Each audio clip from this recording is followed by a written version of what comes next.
رٹ رٹ کے سنایا ہے، اس کی تمرین، اس کی پریکٹس کی ہے، جب جا کر کہیں نتیجہ آپ کے سامنے آیا ہے، اس کے پیچھے محنت و جد و جہد کا فرما ہے۔ تو یہاں جب دل کے اندر محبت پیدا ہوئی، عرش الہی تک کا سفر ہوا ہے، اور پھر دوبارہ پلٹ کر سفر ہوا ہے جب جیسے صاحب نے کہ دل میں محبت پیدا ہوئی ہے۔ غرض کہنا یہ ہے کہ یہ علوم جو مدارس اسلامیہ کے اندر پڑھائے جا رہے ہیں، ان علوم کو اپنے دلوں کے اندر اتارنا، جب دل بن جاتا ہے، اللہ کے حوالے ہوتا ہے، یہ علوم نیچے اتر کر دل میں آتے ہیں، جبھی ان کی اہمیت کا اندازہ ہوتا ہے، جبھی ان کی قدر و منزلت ہوتی ہے۔ وہ ایک واقعہ مشہور ہے کہ حضرت امام غزالی علیہ امام راضی علیہ الرحمہ سفر کر کے افغانستان میں ایک علاقے میں تشریف لے گئے۔ امام راضی بڑے مولوی ہیں، بڑے مولوی ہیں، بڑے مولوی ہیں، اتنے بڑے مولوی کہ ان کے مقام کو یوں دیکھتے ہوئے چھوٹے چھوٹے مولویوں کی تو پگڑیاں گر جائے، اتنے بڑے مولانا ہیں۔ وہ امام راضی جب آئے تو مولویوں کو پتہ چل گیا امام کیا، خطیب کیا، ٹرسٹی کیا،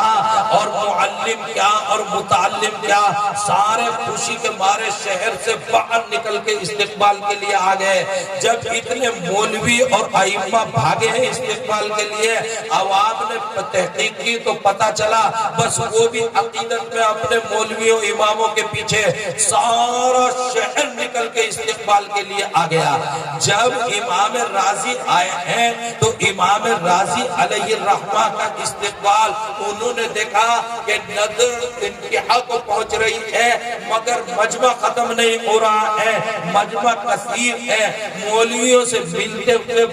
ایسے برسبیل تذکرہ ارشاد فرمایا کہ بھائی شہر میں بھی کوئی بچہ ہے، سارے کے سارے ہی نکل کے باہر آ گئے۔ تو مولانا نے جواب دیا کہ واقعی ایک تو مبالغے کے لیے جملے بولے جاتے ہیں، آج تو حقیقت یہ ہے مجاز سے ماورا کہ واقعی کوئی بھی شہر میں نہیں بچا۔ حضرت شاہ صاحب یوں ہاتھ دبا کے پوچھا کرتے تھے کہ ہاں واقعی نہیں کوئی بچا۔ امام راضی نے بھی ہاتھ پکڑ کے مولوی کا دباتے ہوئے پوچھا کہ کیا واقعی ایک بھی نہیں